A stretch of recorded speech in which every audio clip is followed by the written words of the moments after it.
un hijo del capo de la droga Joaquín El Chapo Guzmán fue detenido por autoridades mexicanas y luego liberado.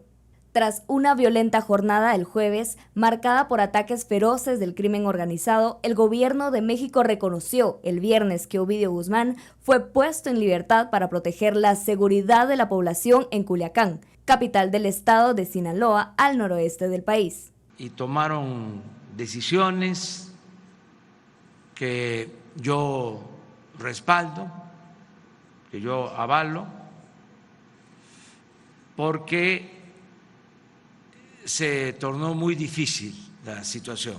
El secretario de Seguridad, Alfonso Durazo, había afirmado la noche del jueves que una unidad de la Guardia Nacional realizaba un patrullaje de rutina por el centro de Culiacán, cuando desde una vivienda fue atacada a balazos, una acción que los uniformados repelieron deteniendo a 4 personas entre las que se encontraba Guzmán. Pero el viernes, las autoridades rectificaron al afirmar que el operativo sí fue planeado y que grupos de la delincuencia organizada rodearon la residencia donde estaba detenido Guzmán con una fuerza mayor que la de los militares, por lo que el gobierno mexicano optó por detener el operativo. No se trata de masacres, ya eso ya se terminó. No puede valer más la captura de un delincuente que las vidas de las personas. El gobierno mexicano insistió en que no hubo ninguna negociación en la liberación de Guzmán, quien tiene orden de aprehensión por una solicitud de extradición a Estados Unidos. Las balaceras del jueves se extendieron por unas 6 horas y dejaron un civil muerto, 7 soldados fallecidos y 3 policías heridos. Tras la recaptura en 2016 del Chapo Guzmán, actualmente encarcelado en Estados Unidos, sus hijos han asumido el control del poderoso cartel de Sinaloa, junto con su cofundador Ismael El Mayo Zambada. Con información e imágenes de agencia AFP, por una Guatemala en paz, Ivonne Leiva. Bienvenidos a Sin Filtro, noche de viernes, la etiqueta SF Chapo. Hablamos de esta noticia que dio la vuelta al mundo sobre la liberación del hijo del Chapo Guzmán allá en Culiacán, en México, y cómo el ejército se vio, vencido, derrotado por las fuerzas del crimen organizado. De eso hablaremos esta noche. Usted puede enviar sus comentarios y opiniones con la etiqueta SF Chapo. Para profundizar en este tema tenemos con nosotros a Mónica Mazariegos, politóloga e investigadora. ¿Qué tal, Mónica? ¿Cómo está? Buenas noches. También está con nosotros Goyo Saavedra, abogado y analista político. ¿Qué tal, Goyo? ¿Cómo estás? Buenas noches. Buenas. Esta noticia que desde ayer en la noche fue ya portada en diversos medios de comunicación, la forma como se libera a uno de los hijos del Chapo Guzmán, estamos hablando de Ovidio Guzmán, y cómo la respuesta de las fuerzas de seguridad pues se ve limitada ante la capacidad de fuego del crimen organizado, sobre todo del cartel de Sinaloa. ¿Qué nos dice eso? No solo a México, sino a la región latinoamericana. Comencemos por acá, Mónica. Bueno, yo considero que es un evento trascendental, ¿verdad?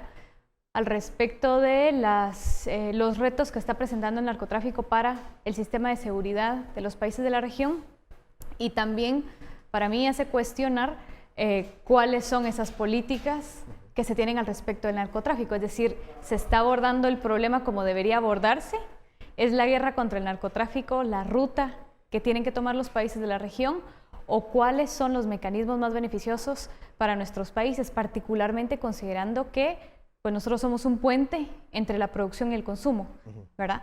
Entonces, considero que esto reta a la dirección en la que la política contra el narcotráfico se ha tomado, y además que esto siempre tiene dos lados, ¿verdad? Por un lado es el fenómeno del narcotráfico en sí mismo, y por otro lado también tiene que atenderse el fenómeno de la drogadicción, y cómo es que se le está dando el tratamiento al respecto al segundo, ¿verdad? Cómo es que como sociedad estamos atendiendo el problema de la drogadicción como un crimen o como un problema de salud. Es decir, son múltiples variables. Sin embargo, hoy por hoy lo que nos queda en evidencia es que ni siquiera las fuerzas de seguridad mexicanas pudieron contener lo que ocurrió durante esta semana, ¿verdad?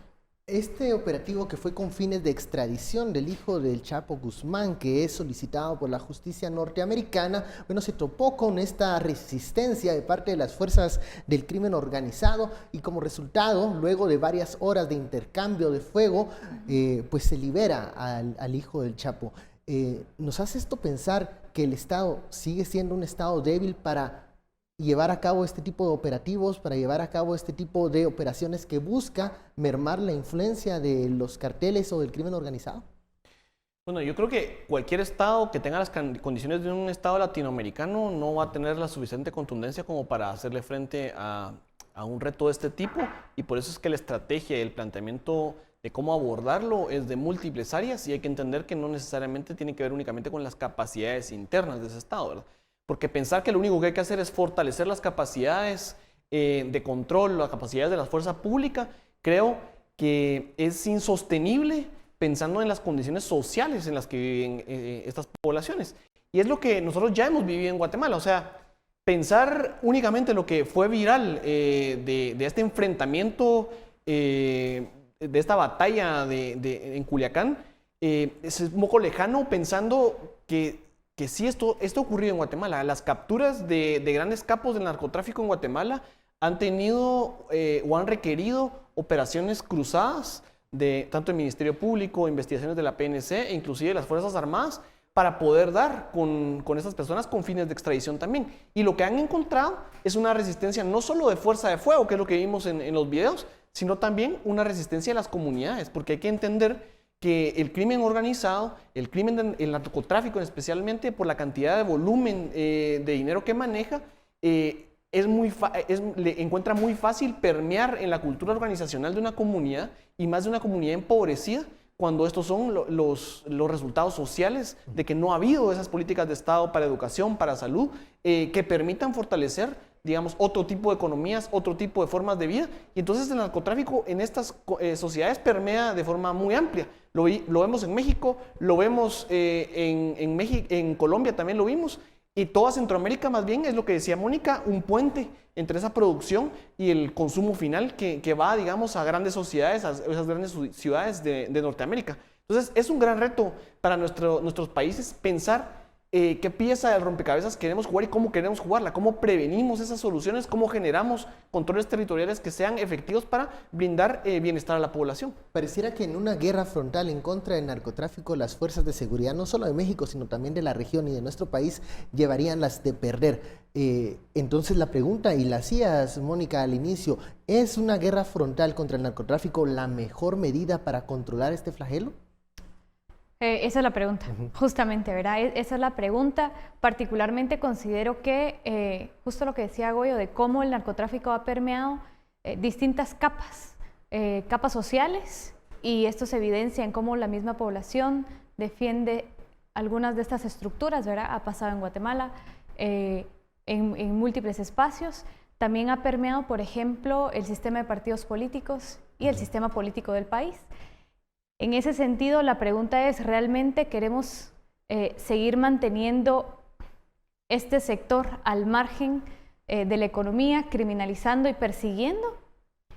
¿Cuánto hemos obtenido de réditos por seguir esta lógica política, ¿verdad?, de persecución, o quizá intentamos otra cosa? Por supuesto que esa otra cosa es despenalizarlo, ¿verdad? Volver el narcotráfico más bien una actividad de la economía formal. Regularla, digamos. Regularla. Claro, esto tiene múltiples aristas, ¿verdad? Y esto genera incluso muchos miedos de cómo, cuándo, por qué, ¿verdad? Las consecuencias que eso puede tener si el Estado es capaz de regular o de controlar ese mercado incluso. Así es. Entonces eso genera muchas dudas, pero para mí lo que es evidente ante los resultados que estamos teniendo es que la guerra contra el narcotráfico, particularmente a Guatemala, pero para la región, no ha sido satisfactoria. No estamos obteniendo réditos, y justamente lo vemos si estados como los mexicanos, ¿verdad? Como los Estados Unidos mexicanos, no logró contener en un enfrentamiento a las fuerzas del narcotráfico, fuerzas muy específicas del narcotráfico, cuánto realmente nuestros estados pueden hacerlo sabiendo que están completamente permeados y cooptados. Entonces, para mí la opción es, si requerimos resultados distintos, es evidente que necesitamos acciones diferentes. La política pública al respecto del narcotráfico tiene que cambiar y lo tenemos que hacer paulatinamente, lo tenemos que hacer con controles, porque no quiere decir que el Estado despenalizando vaya a transformarse. Claro, vamos a tener una no sociedad... es la panacea. Así es, vamos a tener una sociedad diferente. No, justo lo que decía Goyo no es solo sobre la política al respecto del narcotráfico, sino tiene que ver con la fortaleza del Estado para el servicio a la ciudadanía. Un Estado mucho más robusto, no grande, no esquelético, eficiente, ¿verdad? Sino eficiente, correcto, eficiente, que logre responder a las necesidades de la población. Y eso obviamente no pasa de la noche a la mañana ni por despenalizar el narcotráfico, ¿verdad? Sino implica otras aristas para transformar. A veces hablamos cuando se menciona o se quiere debatir sobre la guerra en contra del narcotráfico, muchas veces se limita a esa capacidad de fuego que pueda tener las fuerzas de seguridad del Estado para contrarrestar la incidencia de las fuerzas del crimen organizado, de los carteles o de los grupos que transportan este tipo de drogas. Pero a veces se nos olvida mencionar que hay otras formas de batallas en contra del narcotráfico, como los controles al dinero, como el parar el lavado de dinero, el detener esa maquinaria que muchas veces se utiliza con empresas de cartón para insertar ese dinero y volverlo, digamos, lícito en las sociedades. Pareciera que solo nos limitamos al fuego, a la capacidad de las armas, cuando hay otras formas de contrarrestar el tema del narcotráfico que se dejan de lado. Sí, completamente. De hecho, yo creo que para un país como Guatemala, entrar en una discusión o poner sobre el panorama un tema de despenalización no es la estrategia ni es el debate que tenemos que tener. Yo personalmente tengo una resistencia a los temas de despenalización por un motivo de que se convierte en un influjo que empieza a pervertir los hábitos de consumo y de salud de la población, y entonces se genera una crisis de salud pública que ya están viviendo los países desarrollados, ¿verdad? Veamos cómo están los temas de opioides en Estados Unidos. Es un tema muy grande, aún no siendo un tema regulado. Lo mismo ocurre en países que han despenalizado. Entonces, pensando que nuestro problema no es el consumo, sino es cómo los flujos de carga, de dinero y de movilización de materia empiezan a generar crisis en nuestros sistemas políticos, y lo hacen sobre todo por sus debilidades, y lo hacen también porque la debilidad social del Estado en proveer servicios de calidad para su población hace que esas poblaciones pues encuentren en estos pequeños flujos de efectivo la protección que buscan el narco, o el control territorial que busca el narco para sus actividades, un respaldo natural. Nuestra visión tiene que ser en serio enfrentar y encontrar en que los controles tienen que ir por todos lados, ¿verdad? El control de ingreso de armas, ¿verdad? Los temas de aduanas, definitivamente. Los temas que tienen que ver con el fortalecimiento de aduanas son muy importantes, porque por ahí ingresa no solo el tema de la droga, sino también el tráfico de armas, que podría ser en serio uno de los retos importantes a contener. Por otro lado, está también el tema del efectivo, ¿verdad? Todos los temas y los esquemas de lavado son cuestiones que tienen que ir afinándose completamente de una forma muy periódica, ¿verdad? Para poder bloquear completamente eso, que llegue a la política, que llegue a la justicia. Veamos si no, en Colombia o en México ha permeado una cultura de narco tan fuerte como para enraizarse en la cultura de muchos de los estados. De igual forma, en Guatemala vemos esos peligros, y lo hemos visto en esta elección, lo hemos visto en un partido directamente, y lo vemos también en el momento en que empezamos a elegir cortes, ¿verdad? En todo este flujo tan influenciable de la elección de magistrados de cortes, vemos sí actores del narcotráfico pendientes, o del crimen organizado en general, ¿verdad? Pendientes y tratando de incidir. Entonces, es un peligro para la sociedad, y es un peligro que tiene que abordarse de distintas aristas, algunas a nuestro alcance, que no necesariamente tienen que ver con fuerzas de seguridad, sino con esos mecanismos que permitan transparentar y fortalecer el Estado. Bueno, vamos a la primera pausa de la noche. Continuamos con más de este tema, la etiqueta SF Chapo.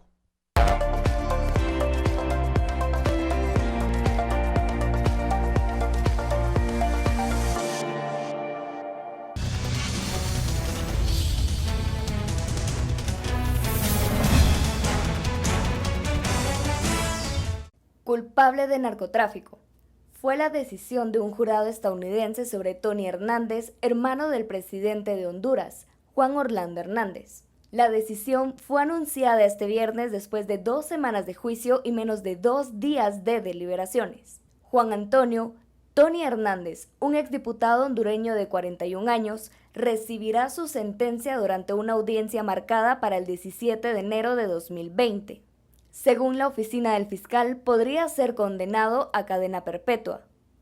Durante el juicio, la fiscalía indicó que Hernández participó durante años del tráfico de cocaína, operando con total impunidad, gracias a la protección de su hermano Juan Orlando, contribuyendo a la putrefacción de las instituciones de Honduras. El presidente hondureño, que ha asegurado que las acusaciones son falsas, deploró la condena y cuestionó el fallo. Que el jurado decidió tristemente creer en la palabra de personas que se han declarado asesinos confesos, narcotraficantes, que han tenido como objetivo golpear a mi familia como una manera de vengarse por las decisiones que hemos tomado. Por su parte, la oposición hondureña convocó a nuevas movilizaciones para exigir la salida del gobernante. Con información e imágenes de agencia AFP, por una Guatemala en paz, Ivonne Leiva.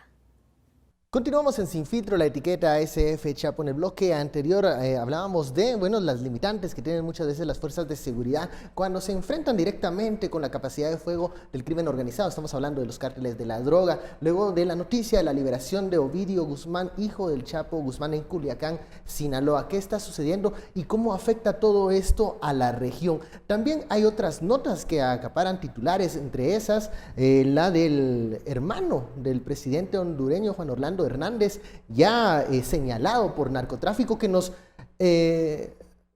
otra vez nos lleva a este influjo que tiene el narcotráfico en la política. Pareciera que es una fuente de financiamiento y de apoyo a ciertos caciques políticos en donde ellos necesitan un respaldo de las autoridades locales para poder ejercer sus actividades delictivas, Mónica. Sí. Yo, como lo mencionábamos en el bloque anterior, ¿verdad? El tema es de que el narcotráfico ha logrado permear diferentes capas del sistema societal en general, desde la sociedad misma, el sistema de partidos políticos. Justamente ahorita hoy nos hablaba sobre el tema de las cortes, ¿verdad? Que los puestos de decisión política están siendo observados por estos grupos de crimen organizado, no únicamente el narcotráfico, sino en general los grupos de crimen organizado, precisamente para asegurarse condiciones para sostener sus actividades, regulares o irregulares.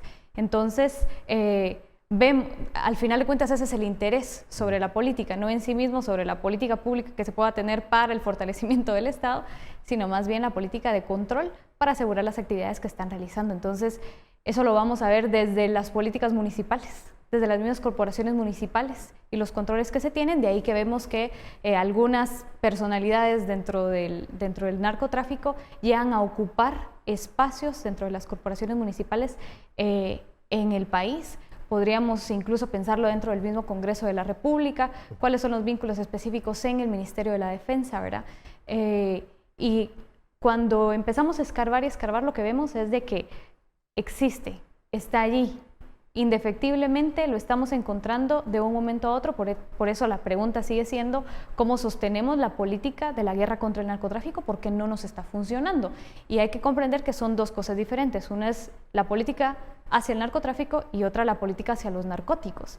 Mientras sigamos sosteniendo que la política hacia los narcóticos sea la criminalización y no un enfoque de salud, al final estamos haciendo aún más daño hacia la misma población que por diversas razones se inclina al consumo de cualquiera de estos. Hay un buen ejemplo al respecto de Portugal de cómo despenaliza las drogas. Alrededor de hace 16 años las despenaliza, e incluso el día de hoy estamos viendo que se reduce el 50% del consumo de heroína de lo que fue hace 16 años. Es decir, la despenalización no implica el aumento en el consumo. Sin embargo, son dos políticas distintas, una hacia el narcotráfico, la otra hacia los narcóticos. ¿Y cuál es la respuesta que se está dando? Evidentemente ambas requieren de un Estado fuerte. Como decía Goyo en el primer bloque, evidentemente los estados de América Latina no son exactamente eso para responder a una o a la otra, y ahí es donde necesitamos empezar.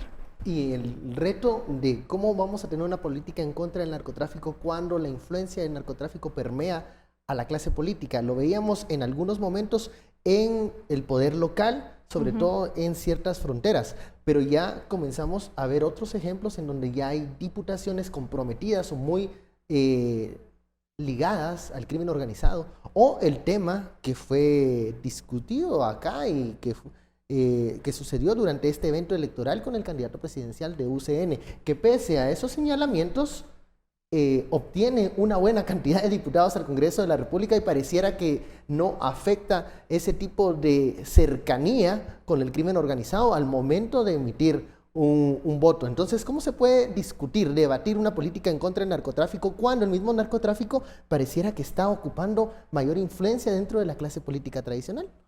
Claro, y lo que necesitamos ahí es prestar atención de que esto no es algo nuevo. Y muchas veces se nos escapa la visión histórica de cómo ha venido evolucionando. Hay que pensar que todo el corredor de Oriente viene con una tradición de que líderes locales están vinculados a temas de tráfico de drogas, por lo menos desde hace 40 años y más, ¿verdad? En todo el movimiento de conflicto armado es aprovechado por el narcotráfico para ejercer o aprovechar el control o la ausencia de control territorial para el movimiento de drogas. Y eso va cambiando conforme va evolucionando el tiempo, pero permanece.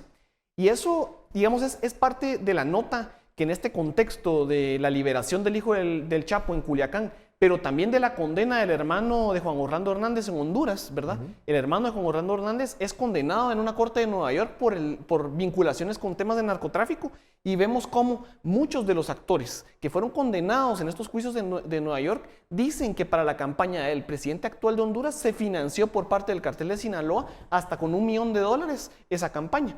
Y eso nos trae, por lo menos a mí me trae a la mente todo ese proceso que en cables liberados de la embajada se mencionaba como sospecha la vinculación del financiamiento de la campaña del Partido Patriota. Y oh sorpresa, después de que pasa todo lo de 2015, después de que ya empiezan los casos contra Roxana Valdetti, también sale una solicitud de extradición contra Roxana Valdetti por la supuesta participación en el tráfico de drogas hacia Estados Unidos. Es decir, hay que recordar que Roxana Valdetti y Mauricio López Bonilla, exministro de Gobernación, también son solicitados de extradición por motivos de narcotráfico. O sea, aquí estamos hablando de una política que es muy vinculada a ese tipo de estructuras, y ese es uno de los grandes retos para empezar a focalizar temas de acción, ¿verdad?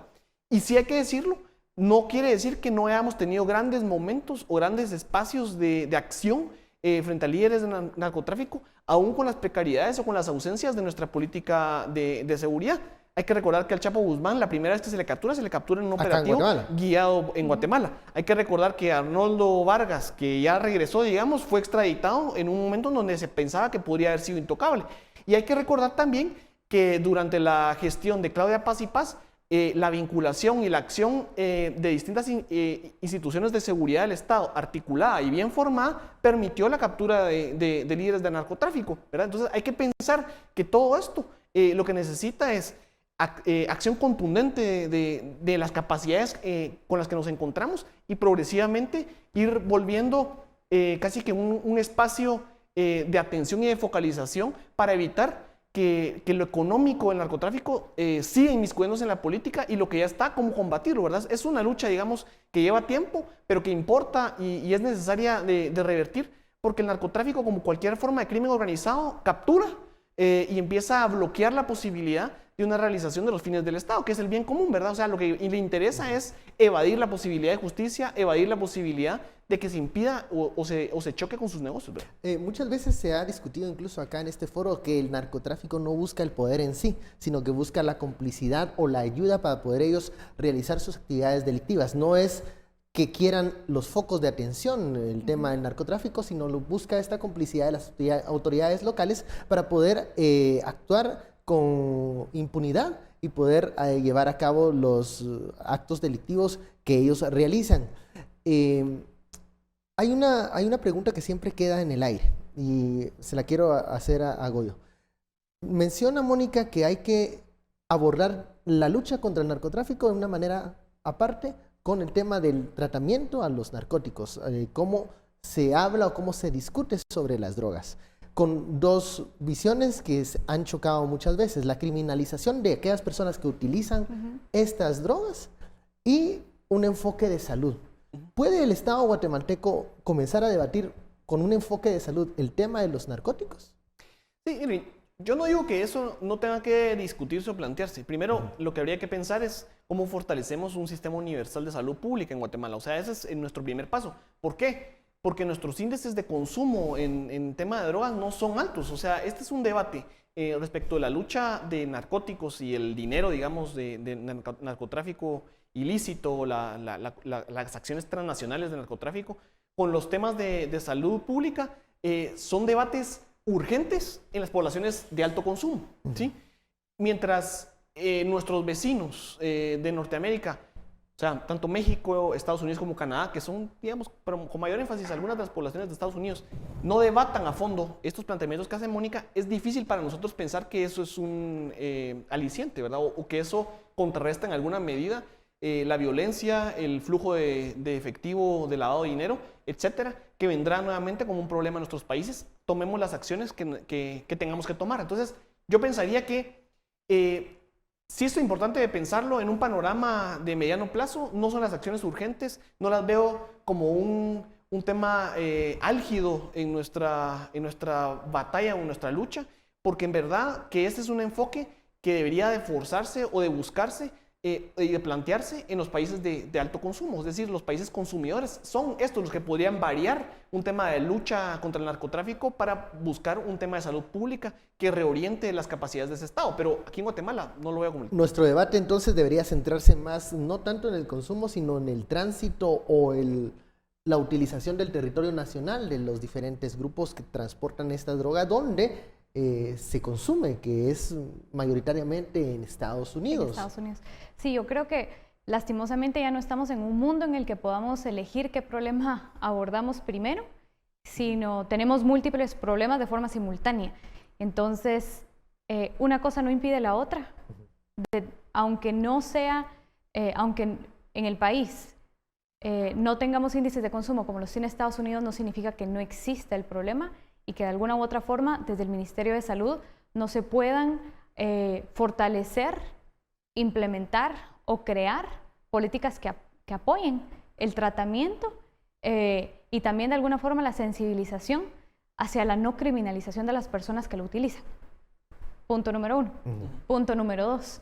El tema al respecto de la despenalización que hablábamos en los bloques anteriores era justamente el tema del tránsito, porque eso es lo que somos, ¿verdad? Como lo decía al inicio, somos un puente únicamente entre la producción mayoritaria que vemos hacia el sur de América y ahí sí, el país, el gran consumidor de drogas hacia el norte. El punto es que también tenemos que tomar en cuenta que de alguna u otra forma es Estados Unidos quien condiciona la política que Centroamérica está tomando al respecto de las drogas. Y que sigue mucho la línea de un de la guerra frontal contra el narcotráfico. Bueno, vamos a la pausa y continuamos con este tema. El papel que Estados Unidos está jugando en esta lucha contra el narcotráfico, ¿qué consecuencias tiene para la región? Volvemos luego de la pausa.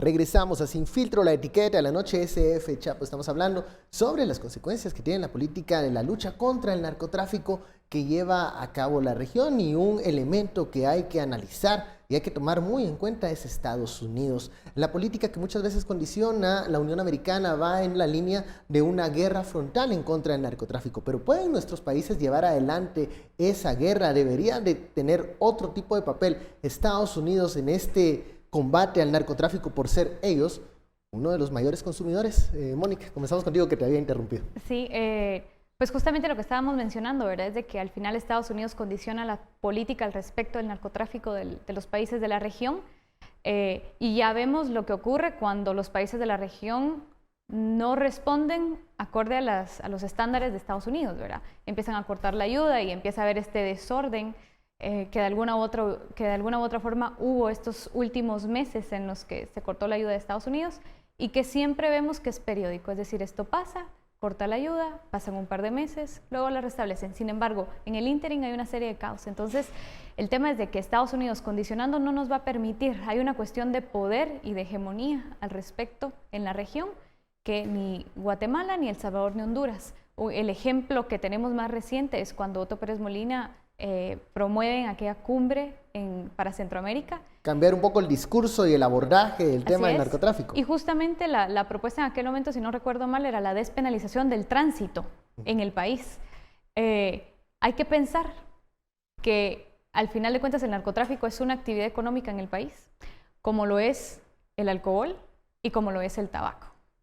Y que de todas formas las tres sustancias, sabiendo, ¿verdad?, que dentro del narcotráfico hay múltiples, ocasionan los mismos daños a la salud, ¿verdad?, que tienen los mismos impactos a la salud. Y sin embargo, como sociedad, hemos decidido legalizar una y la otra, pero no esta. ¿Cuándo van a ser los países de la región dueños de sí mismos al respecto de la política hacia el narcotráfico? No lo sé, no lo veo pronto. No ayuda mucho, Mónica, la información que luego sale después de Roxana Valdetti y Mauricio López Bonilla para poder impulsar ese debate de un abordaje diferente al tema del narcotráfico, porque incluso me recuerdo que muchos decían, pueda que esa haya sido la razón por la que Otto Pérez Molina impulsaba un cambio de tónica en el abordaje de la lucha contra el narcotráfico. Creo no es ese, sino era un debate de ver qué otras alternativas existían.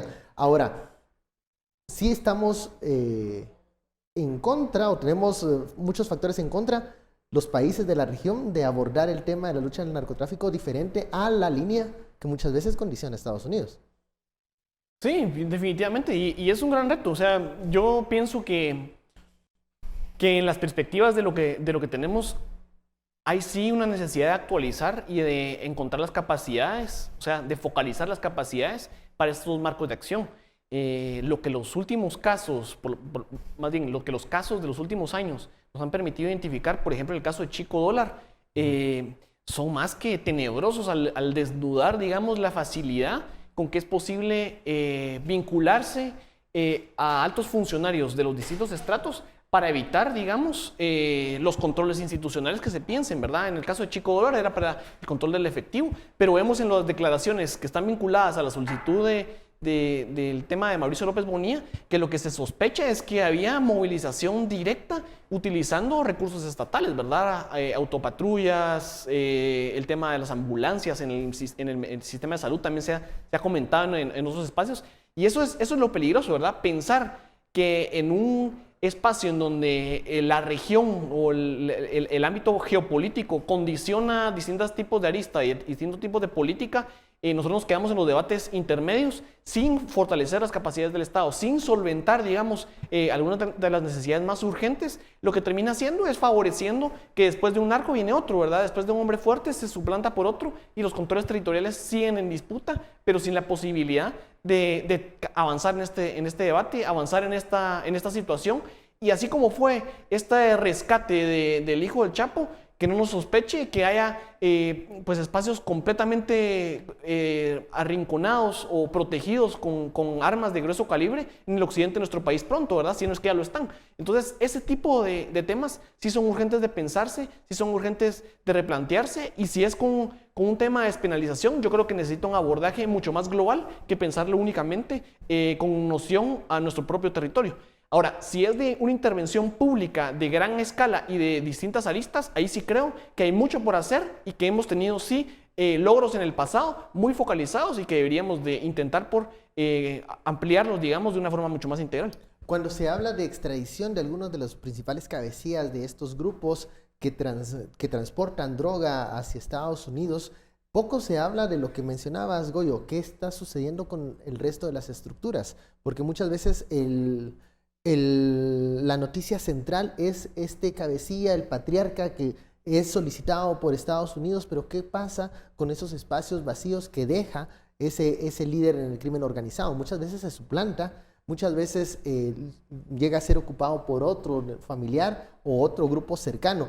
Y pareciera que ahí la clave es que es la falta de presencia del Estado que llegue a poner orden cuando sucede este operativo o cuando se captura a uno de los cabecillas. Sigue siendo entonces un problema de debilidad del Estado que no se puede imponer en esas regiones, en esos lugares, en esas comunidades, cuando se captura a un capo del crimen organizado.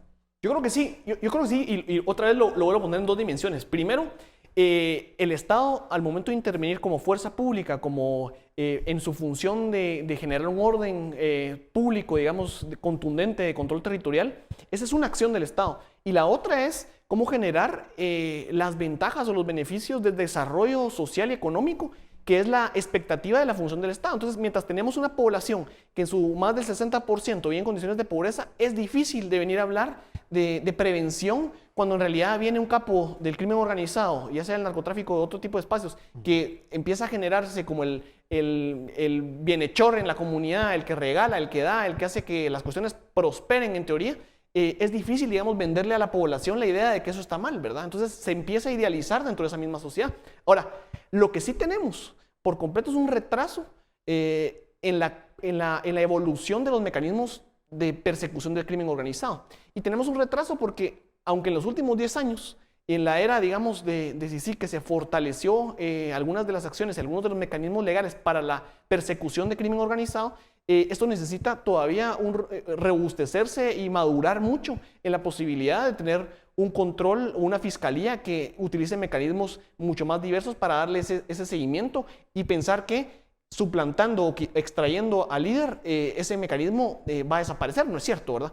Y eso lo vimos o se mira en la evolución, por ejemplo, del FBI. El FBI surge en Estados Unidos como producto de un tema de crimen organizado y ha venido evolucionando a partir de diversos mecanismos y modalidades de persecución que van, digamos, que evolucionando al mismo momento en que van evolucionando los mecanismos de ese crimen organizado. En Guatemala lo que tenemos es todavía procesos incipientes en donde hemos visto resultados, pero tenemos que seguir profundizando y así lo vamos a tener que ver.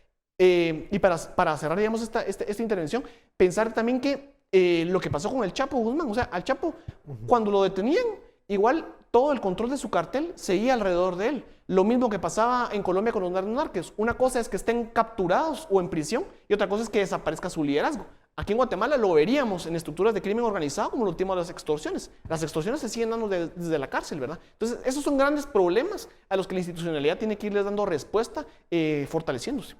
La institucionalidad que débil no solo a la guatemalteca, sino lo vimos en el tema de los Estados Unidos mexicanos, como esta institución débil también se vio sobrepasada por la capacidad de fuego del crimen organizado en el rescate del hijo del Chapo Guzmán. Hablábamos de controles para mitigar la influencia de estas estructuras, que tiene que ser Ministerio Público, coordinación con Gobernación, hacia dónde hay que ir y sobre todo cómo abordar esas comunidades que muchas veces prefieren defender estas estructuras que les responden de alguna manera y no se ponen del lado del Estado que muchas veces los ha ignorado. Claro, es que es justamente eso. Yo creo que son dos temas, ¿verdad? Y que son simbióticos. De alguna u otra forma, el Estado no ha estado en estas comunidades de forma histórica. No hay ninguna prestación de servicios, no hay ninguna garantía de desarrollo, de nada. Entonces no está. Las comunidades de alguna u otra forma tienen que ver cómo sobrevivir a espaldas del Estado. Y en ese sentido, por ejemplo, recuerdo de un municipio en San Marcos en el que usualmente teníamos reportes de niñas, niños y adolescentes retornados de frontera de Estados Unidos y frontera de México. Y lo que ocurre es de que a pesar de que pasó 5 años punteando básicamente en la extradición no extradición, sino en la expulsión de niños hacia Estados Unidos, hoy por hoy ya no tiene los mismos datos y por cierto, ha desaparecido completamente del fenómeno de retorno. Y cuando visitamos el municipio, ¿qué es lo que ocurre? Bueno, el municipio previamente producía papa y ahora está produciendo amapola. Entonces, esa es una realidad hoy por hoy en el municipio de San Marcos. Y bueno, al final eso es lo que está ocurriendo. Las comunidades están viendo cómo sobreviven, cómo pueden garantizar, ¿verdad?, las condiciones mínimas y el Estado está al margen. Para resolver esto, el Estado tiene que existir y el Estado tiene que prestar esos servicios. Pero como decíamos, eso no pasa de la noche a la mañana y no pasa en estados que históricamente son tan débiles. Por otro lado, retomo algo que decía Goyo, y es al respecto del tratamiento de la política del narcotráfico, no de forma individual, como un solo país, sino esto requiere de la intervención, al menos de la región centroamericana, cuando menos, ¿verdad? pero sí necesita un tratamiento de carácter holístico al respecto del fenómeno, entendiendo que, bueno, aquí sí es el tránsito, sí, pero allá es la producción y allá es el consumo, y cómo vamos a estar abordando esto de forma integral. No podemos, como Guatemala, impulsar una política unilateral frente a la región, si luego nos vamos a estar topando de un lado a El Salvador y México con una política distinta, y del otro lado, de un lado El Salvador, Honduras, y del otro lado a México, ¿verdad? Necesitamos ponernos de acuerdo en la mesa, pero nuevamente no podemos ponernos de acuerdo en la mesa si de alguna u otra forma nos están imponiendo una guerra contra el narcotráfico que, insisto, no ha tenido réditos para el país. Mientras tanto, continuamos con fuerzas de seguridad débiles. Si las mexicanas no pudieron, las guatemaltecas no sé en qué estado nos encontramos. Frente a un tipo de, correcto, de encuentro como ese. Así es. No sé exactamente cómo están las capacidades ahorita de coordinación entre Ministerio Público, Policía Nacional Civil, organismo judicial, pero lo que entiendo es de que no estamos en las condiciones para enfrentarnos a una situación como esta, y de todas formas tenemos el problema de frente, y de algún lugar tenemos que proponer soluciones. Vamos a la pausa, regresamos con las conclusiones de este tema y también las declaraciones de la fiscal general que, bueno, respondió a los señalamientos que se han realizado esta semana. Volvemos luego de la pausa.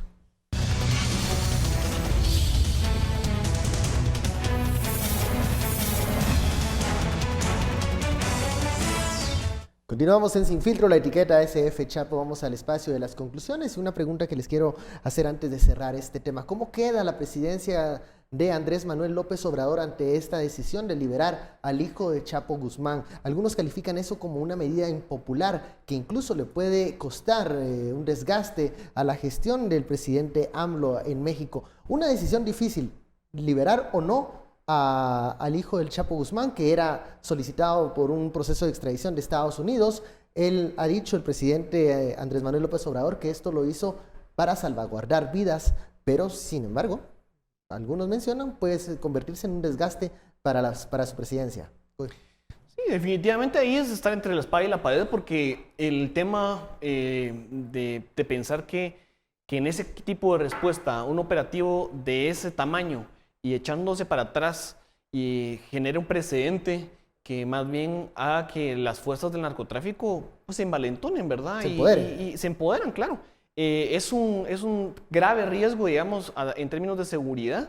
Y yo creo que no va a ser bien librado si no hay una estrategia mucho más amplia de articular con todas las fuerzas de seguridad mexicanas. Recordemos que México está en un proceso de unificar fuerzas de seguridad a nivel estatal, ¿verdad? Porque tenían definitivamente las fuerzas a nivel federal, las estatales y las municipales, todos gravitando en sus propias órbitas de competencias, y es una infraestructura, digamos, de personas y de presupuestos muy amplia que no siempre estaba bien coordinada. Entonces, todo este proceso que ya hereda de las últimas dos administraciones, este gobierno, y con una decisión de este tipo tan ventilada de una forma pública, yo creo que puede pasar una factura peligrosa en el sentido de seguridad ciudadana y de calmar, digamos, las aguas de lo que esto podría activar.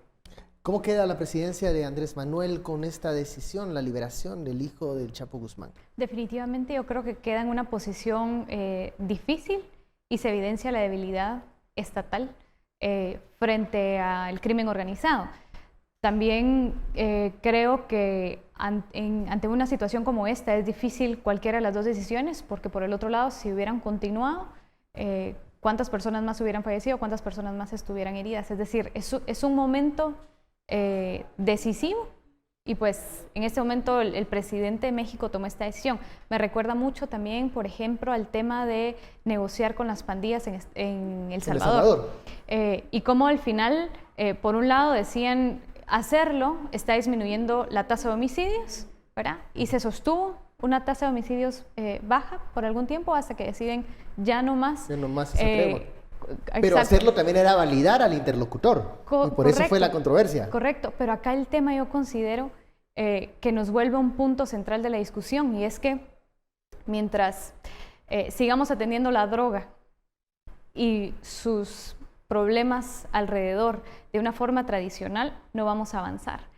El narcotráfico es una institución informal en el país, es una industria, es parte del sector económico del país, Y frente a esto tenemos que tomar medidas como lo que ya es y dejar de estar pensando en que no es, ¿verdad? En que no existe, en que es una cosa que se puede controlar, en que es algo minúsculo. No, ya no lo es.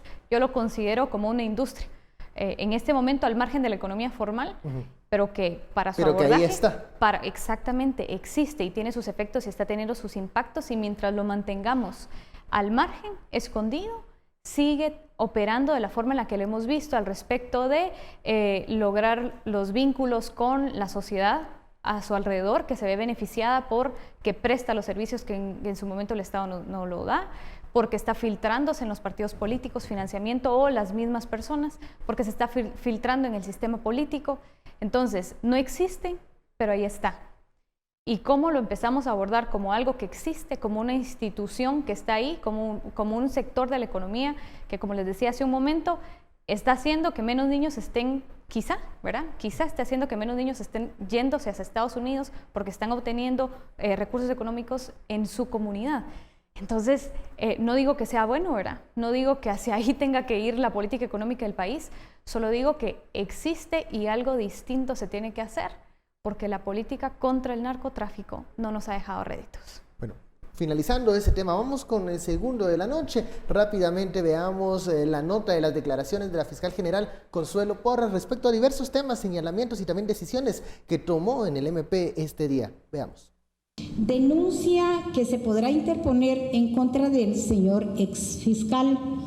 Efectivamente, se interpondrá ante OAP y OAP, como la oficina encargada, remitirá de conformidad con el planteamiento a la fiscalía que corresponda. Al finalizar el cargo de fiscal general, no tendré ni debería de tener seguridad de esta institución por ya no laborar dentro de la misma.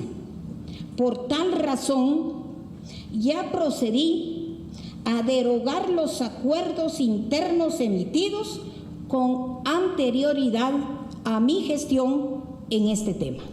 Declaraciones de la fiscal general Consuelo Porras respecto no solo a la decisión de derogar estos acuerdos internos para proveer de seguridad a la exfiscal Tel Maldana y a la exsecretaria Mayra Vélez, sino también a los señalamientos que hacía el exfiscal Andrei González durante esta semana. ¿Cómo debemos tomar las palabras de la fiscal general, Goyo? Bueno, yo en la parte del fiscal creo que es un tema que jurídicamente se tiene que dilucidar. Son acciones, digamos, que sobre la marcha, digamos, el fiscal toma la decisión de hacerlo. Me parece que si hubo grabaciones, si grabó, digamos, una parte de la fiscal general, no es un tema tampoco que podamos pasar inadvertida, por más allá del fin que él trata de probar o demostrar en su tesis de que la fiscal general retrasó el caso. Y ese es, digamos, un tema que necesita de controles internos para poder dilucidarse, y qué bueno que se ventile. Ahora, a mí sí me parece preocupante la decisión, si se toma de una forma aislada, de quitar el tema de seguridad al anterior fiscal general y a muchos otros cargos, ¿verdad? Hay que recordar que hay cargos públicos que por su exposición no es tan sencillo únicamente decir el funcionario termina y entonces que se vaya a su casa, sin las protecciones de un cargo. Y por eso es que hay muchas instituciones, el MP no es el único, que toman medidas de seguridad, por lo menos por un tiempo razonable, para proteger la vida frente a posibles amenazas. Pensar en un fiscal general que se enfrenta a crimen organizado, digamos, a distintas estructuras de poder fáctico, y que tienen una posibilidad de cobrarse con la vida o con la seguridad de un funcionario público, no es un tema sencillo. Y hay también que recordar que la exfiscal general Tel Maldana tiene medidas de seguridad de la Comisión Interamericana de Derechos Humanos al respecto. Entonces, solo tomar la decisión así porque pueda ser un tema popular, yo más lo miro como un tema de roce entre las dos administraciones, que ya lo hemos visto en las semanas y meses anteriores, y que no es tan, digamos, sencillo de cotejar. Yo creo que es un desacierto. Lo que habría que ver es cómo transparentar y mejorar el mecanismo en la institución del fiscal general y el Ministerio Público, como en otras, ¿verdad? Recordemos que hay, sí, cargos en otros espacios de la administración pública que tienen similar exposición y que necesitan un tratamiento focalizado. El tema es no evadamos la necesidad de discutir al respecto, de encontrar cuáles son esos cargos, ¿verdad? La presidencia de la República es uno de ellos, la vicepresidencia es otra de ellos, ¿verdad? Hay que recordar que hay ciertas disposiciones y facilidades para los exmandatarios, y de igual forma un rol tan expuesto como el de fiscal general, pues tiene que tener ciertas consideraciones. ¿Qué pasaría si al día siguiente y sin recursos una persona que sirve en la Fiscalía General y que ha perseguido estructuras de narcotráfico, estructuras de crimen organizado y de otro tipo, se ve expuesta en un país tan inseguro y en un país en donde la lucha todavía es tan larga como el de Guatemala, ¿verdad? ¿Qué sucede con estas declaraciones, Mónica, de la fiscal general de diversos temas, señalamientos, iniciativas de ley y decisiones que toma al respecto? Bueno, yo considero que hay un tema acá que siempre atrae y es al respecto de gastos onerosos, ¿verdad? De cómo es oneroso sostener la seguridad para una persona que ya no está en la función pública. Sin embargo, estoy completamente de acuerdo con Goyo al respecto de que se sabe que perseguir a estructuras poderosas en el país tiene un costo alto. Es por eso los niveles de impunidad en la que nos mantenemos como país. Y el mero hecho de que una persona que se enfrente, en este caso puede o no ser Tel Maldana, estoy hablando de forma general de la función pública, alguien que se está enfrentando a estructuras poderosas en el país se vea completamente expuesto, lo único que refuerza es la idea de que no se puede enfrentar a las estructuras que mantienen y sostienen el poder. Y que quien lo hace al final está atentando contra su propia vida o la vida de su familia, ¿verdad? De sus seres queridos. Entonces, el tema acá es cómo reforzamos la independencia del sistema de justicia para de forma eficiente impartir justicia sin importar las posiciones poderosas en las que se encuentran algunos. Entonces, allí creo yo que lo veo cuestionable, el tema de que es un gasto, ¿verdad? Es un gasto innecesario porque ya no estoy en la función pública, hay muchísimos gastos que no son necesarios y que se pueden recortar, pero creo que este no debería ser uno de ellos. Al respecto, por ejemplo, de la iniciativa de ley, pues sí es, nuevamente, lo que buscamos es la independencia del sistema de justicia, incluido el Ministerio Público como parte de este sistema, y que un presidente tenga una mayor capacidad para remover a alguien como la posición de la fiscal general, sí es preocupante, nuevamente recordando las ideas de la República y de los controles de poderes. Entonces, atendiendo esto, considero que lo que necesitamos, particularmente por nuestra tradición latinoamericana caudillista y presidencialista, ¿verdad? Que todos los poderes siempre han estado, no siempre, pero usualmente han estado sobre la presidencia, es controlarlo un poco más, ¿verdad? Controlarlo y mantener al margen las capacidades y la independencia del Ministerio Público al respecto de la presidencia. ¿Convence la fiscal general al momento de defenderse de los señalamientos del exfiscal Andrei González al decir que está analizando qué medidas tomar legales por el hecho de ser grabada en una conversación privada?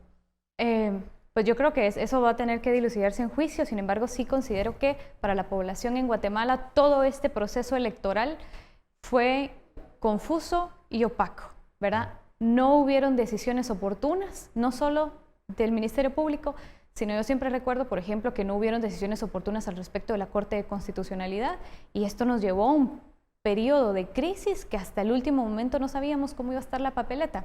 Es decir, las responsabilidades de lo que ocurrió durante el proceso electoral no solo recaen en el Tribunal Supremo Electoral ni en las magistraturas, ¿verdad?, sino en múltiples actores. Entonces, lo que pienso es de que lo que necesitamos es aclarar lo que ocurrió, si existen evidencias al respecto, que se presenten y que queden a luz, ¿verdad?